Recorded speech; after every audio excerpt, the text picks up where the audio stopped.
Assalamualaikum warahmatullahi wabarakatuh. Nama saya Yayan. Kali ini saya ingin mempresentasikan tesis tentang mata kuliah seminar proposal. Jadi untuk tesis saya ini, saya mengambil judul analisis pengaruh sentimen di media sosial terhadap pergerakan harga saham.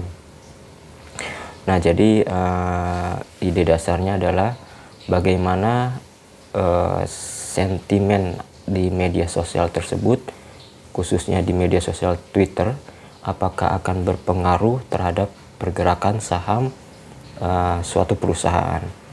Nah, jadi kita langsung saja ke presentasinya.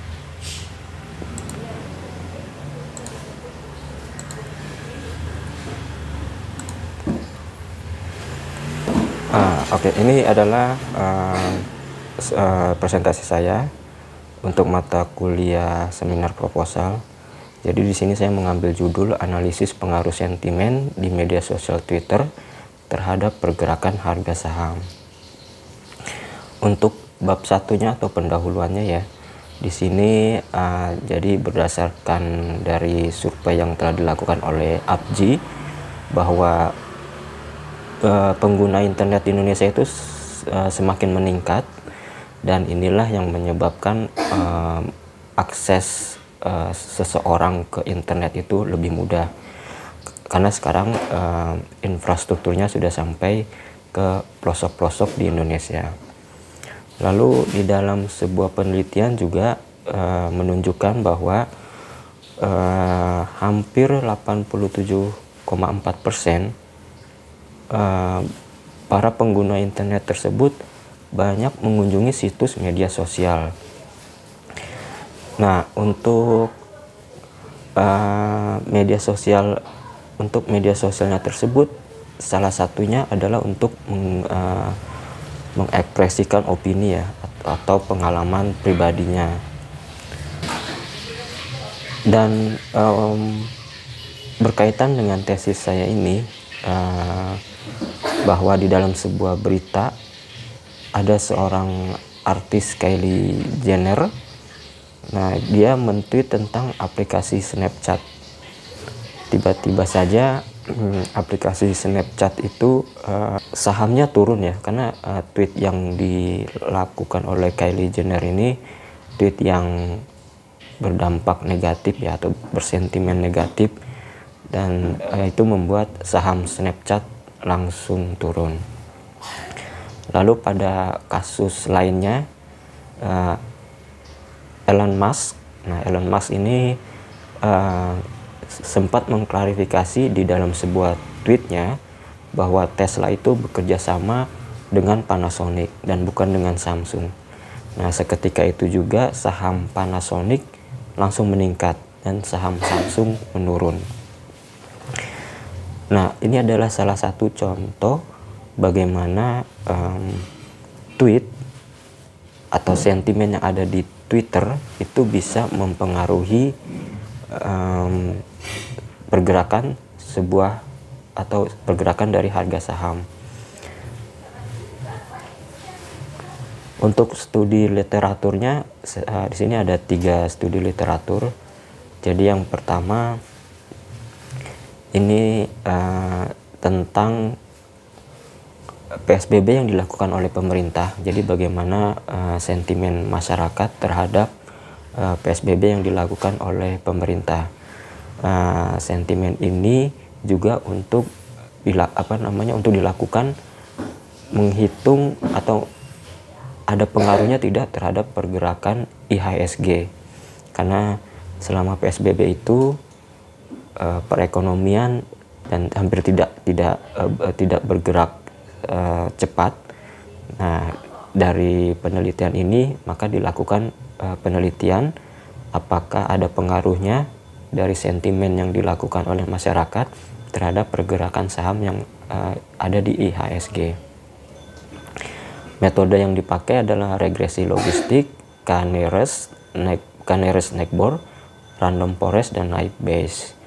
Dari keempat metode ini yang paling yang paling memiliki akurasi paling tinggi adalah metode regresi logistik.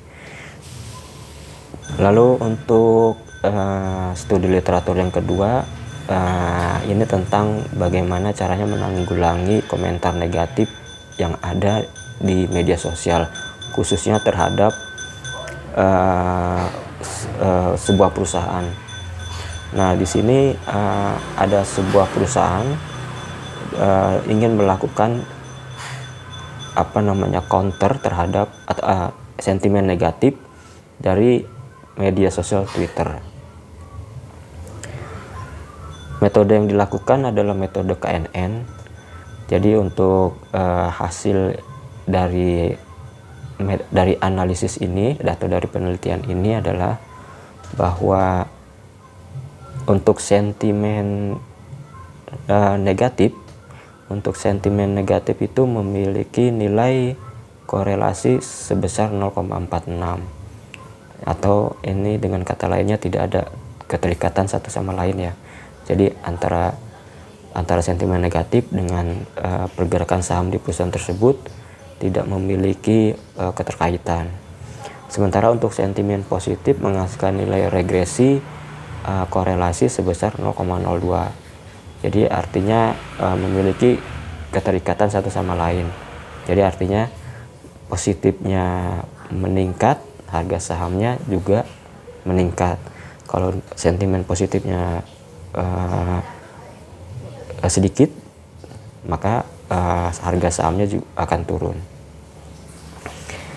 Dalam studi literatur yang ketiga, di sini dilakukan korelasi antara tweet yang ada di Twitter dengan saham-saham yang terdaftar di indeks LQ45. Dalam penelitian ini menggunakan metode Naive Bayes, jadi hampir sama ya dengan studi literatur yang pertama. Jadi sementara untuk mengklasifikasikan sentimen negatif dan positifnya itu tadi menggunakan metode Naive Bayes, sementara untuk metode uji korelasinya itu menggunakan Rang-Sperman. Jadi hasil korelasi dari Rang-Sperman menunjukkan bahwa sentimen memiliki pengaruh yang lemah terhadap abnormal return sebuah saham. Jadi sebenarnya sentimen itu tidak ada keterkaitannya dengan pergerakan saham. Itu adalah menurut dari studi literatur yang ketiga. Sekarang kita masuk ke bab 3. Bab 3 ini membahas tentang metodologi. Jadi untuk tesis saya ini akan digunakan dua metode Textbook dan Naive Bayes. Jadi kita akan coba menganalisis sentimen yang terbentuk atau sentimen yang dihasilkan dari Textbook dengan sentimen yang dihasilkan dari Naive Bayes, lalu dicoba kaitkan dengan pergerakan saham. Dari kedua ini mana yang memiliki keterkaitan paling tinggi. Jadi itu ide dasarnya seperti itu. Nah ini ya, lalu akan dianalisa perbandingannya dari sisi keterkaitan antara sentimen yang ada dengan pergerakan saham. Jadi untuk tahapan metodenya itu tergambar dalam flowchart ini yang ada di samping. Jadi kita mulai terus pengambilan data tweet via Twitter API. Nah setelah itu kita akan memiliki data tweet. Setelah data tweetnya diambil melalui Twitter API, maka kita akan memiliki data tweet. Data tweet ini perlu di pre-processing supaya nantinya mudah untuk dipolarisasi atau diklasifikasi ya. Jadi processing itu adalah untuk cleansing ya, seperti untuk menghilangkan icon, untuk menghilangkan keong atau parameter-parameter atau mungkin tanda-tanda yang lainnya yang sebenarnya tidak terlalu penting berada di teks berada di tweet tersebut. Jadi yang kita perlukan hanyalah teks dari tweet tersebut. Itu adalah pre-processing. Lalu selanjutnya adalah proses klasifikasi. Nah, proses klasifikasi ini ada dua, jadi satu dengan naive Bayes, nanti satu dengan text bloop. Untuk datanya data yang sama, jadi data yang sama akan diklasifikasikan dengan dua metode yang berbeda, naive Bayes dan text bloop. Untuk di naive Bayes, setelah diklasifikasikan maka akan muncul data hasil klasifikasinya. Jadi akan ketahuan berapa jumlah sentimen positif dan sentimen negatif serta netralnya. Begitu juga dengan klasifikasi text bloop. Jadi data hasil dari klasifikasi text bloop akan memunculkan hasil berapa sentimen positif, negatif, dan netral.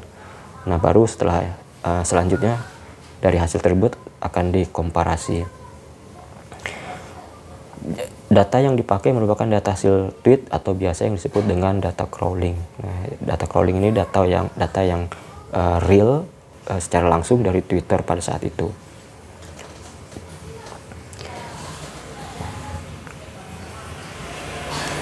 Untuk keywordnya, jadi untuk mengambil data crawling kita membutuhkan keyword.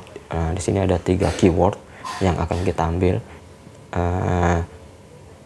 Tesla, Netflix, dan Google. Nah, ini adalah perusahaan-perusahaan Amerika, jadi kita akan coba melihat sentimen dari Tesla, Netflix, dan Google, lalu di-compare dengan pergerakan saham Tesla, Netflix, dan Google. Jadi apakah ada keterkaitan antara sentimen dari Tesla dengan hasil pergerakan saham dari Tesla.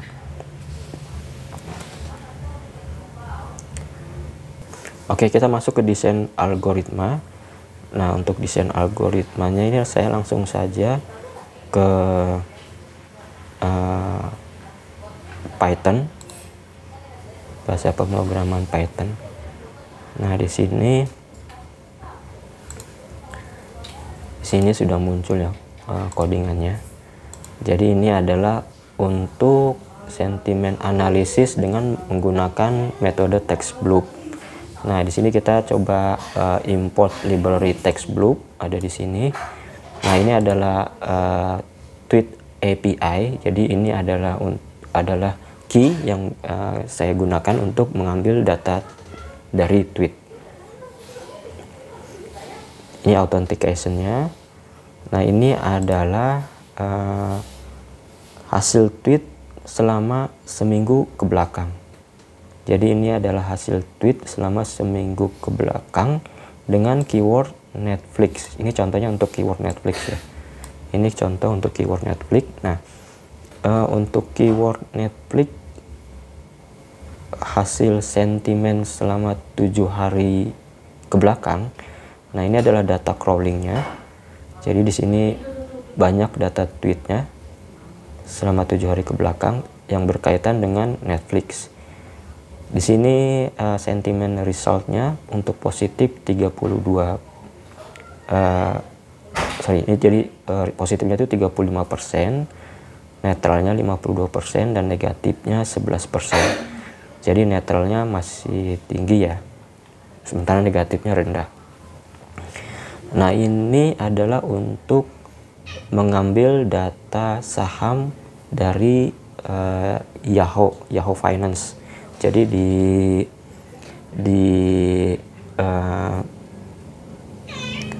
Python itu kita bisa mengambil data saham dari Yahoo Finance untuk dianalisa selanjutnya. Nah, ini YF ya, Yahoo Finance. Jadi setelah diambil data untuk 7 hari ke belakang untuk saham Netflix, NFLX. Nah, ini adalah hasilnya. Jadi sistemnya seperti download, dia akan mendownload data 7 hari ke belakang untuk saham Netflix. Ini adalah datanya, hasilnya. Lalu selanjutnya adalah membuat grafik. untuk nanti dikompar atau dikomparasi ya, compare atau dikomparasi. Nah, ini adalah grafik untuk sentimen. Jadi yang hijau ini menggambarkan sentimen positif, yang merah ini negatif. Kalau dilihat 7 hari ke belakang, ini sekarang tanggal 4 ya, tanggal 4, jadi ini diambil dari tanggal 3 sampai dengan tanggal 28 bulan Januari. Pergerakannya tidak terlalu signifikan ya, masih stabil seperti garis lurus saja. Nah, ini adalah grafik untuk sahamnya. Jadi di sini kalau kita lihat di tanggal 31 Januari itu saham Netflix naik ya, 31 Januari saham Netflix naik. Sementara di sini 31 Januari kalau kita lihat sentimen positif meningkat, sementara negatifnya turun ya, negatifnya turun di sini sampai dengan 1 Februari. Jadi 1 Februari di sini 1 Februari semakin meningkat, sementara negatifnya turun. Jadi ini sebenarnya ada sedikit keterhubungan. Jadi ini ada keterhubungan antara saham dengan sentimen yang terjadi di Twitter untuk keyword Netflix. Jadi untuk ketika sentimen positif naik, maka harga saham naik, dan ketika negatifnya turun, harga saham akan naik. Jadi pasti ada keterhubungan. Nah, di sini di 2 Februari, nah ini 2 Februari positifnya merendah ya, turun sedikit, sementara untuk negatifnya masih flat, masih lurus. Tetapi di sini setelah 2 Februari sahamnya turun.